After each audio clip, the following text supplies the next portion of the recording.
L'histoire de la bijouterie italienne. Depuis des siècles, l'Italie est un berceau d'art, de culture et de savoir-faire. Parmi ses nombreuses réalisations, la bijouterie italienne brille par son élégance et sa beauté. Des civilisations anciennes aux marques de luxe moderne, elle a marqué le monde. Mais comment cet art a-t-il évolué?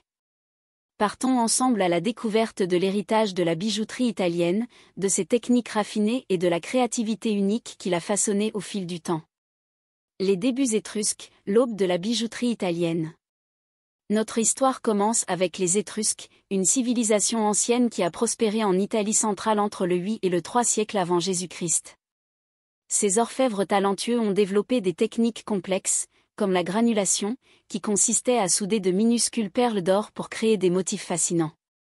Inspirés par la nature et la spiritualité, leurs bijoux présentaient souvent des motifs floraux, des symboles mythologiques et des dessins géométriques. Leur savoir-faire était si avancé que même aujourd'hui, les experts admirent leur précision et leur talent. L'art des Étrusques a posé les bases de la bijouterie italienne pour les siècles à venir. L'influence romaine, luxe et innovation. Avec l'essor de l'Empire romain, la bijouterie a pris encore plus d'importance. Inspirés par les Grecs et les Étrusques, les artisans romains ont utilisé divers matériaux comme l'or, l'argent, le bronze et les pierres précieuses exotiques. Les bijoux n'étaient plus seulement des ornements, mais aussi des symboles de richesse et de pouvoir. Les sénateurs et empereurs portaient des bagues somptueuses gravées d'intaglio, tandis que les femmes nobles s'ornaient de colliers et de boucles d'oreilles incrustées de perles du golfe Persique. L'une des plus grandes contributions romaines fut l'art de la gravure en camée, où des portraits et des scènes mythologiques étaient sculptés sur des pierres semi-précieuses. Cette époque de luxe a ouvert la voie à des siècles d'innovation dans la bijouterie italienne. Moyen Âge et Renaissance, symbolisme religieux et renouveau artistique. Après la chute de l'Empire romain, l'Europe est entrée dans le Moyen Âge, où la bijouterie est devenue un élément important de la foi religieuse. L'Église catholique a influencé la création de bijoux, avec des croix, des reliques et des symboles sacrés présents dans les ornements personnels et les trésors religieux.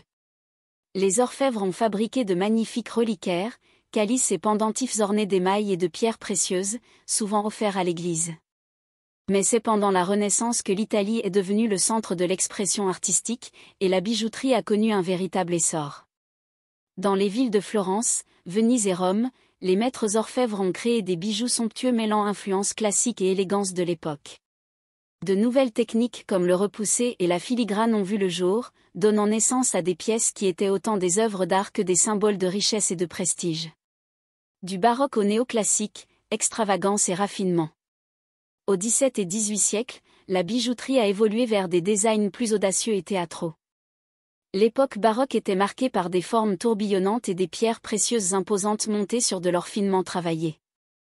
Les bijoux étaient plus extravagants que jamais, reflétant le goût luxueux de l'aristocratie européenne. Cependant, au XVIIIe siècle, le style a changé avec l'arrivée du néoclassicisme. Inspirés par l'art grec et romain antique, les bijoux néoclassiques arboraient des lignes épurées, des formes symétriques et des camées sculptées dans des coquillages ou des pierres. La micromosaïque, réalisée avec de minuscules tesselles, est devenue une spécialité italienne très prisée par la royauté et les collectionneurs européens. 19 et 20 siècles, l'essor des maisons de bijouterie italiennes. Les 19 et 20 siècles ont vu la naissance des plus grandes maisons de bijouterie italiennes. Bulgari, fondée à Rome en 1884, a révolutionné la joaillerie avec ses designs audacieux et colorés inspirés de l'architecture romaine antique. Buccellati s'est distingué par son or travaillé en dentelle, alliant élégance renaissance et savoir-faire moderne. Pomellato a apporté une approche avant-gardiste, rendant la haute joaillerie plus accessible grâce à des créations contemporaines et audacieuses. Les joailliers italiens sont rapidement devenus les favoris des célébrités hollywoodiennes, renforçant ainsi la réputation de l'Italie en tant que leader du luxe et du raffinement. La bijouterie italienne contemporaine, tradition et innovation. Aujourd'hui, la bijouterie italienne continue d'évoluer, combinant tradition et modernité. Les artisans perfectionnent encore les techniques anciennes tout en adoptant des innovations comme l'impression 3D et l'utilisation de pierres précieuses durables. L'éthique et la responsabilité environnementale sont devenues des priorités, garantissant que la beauté des bijoux italiens s'accompagne d'un engagement pour un luxe responsable.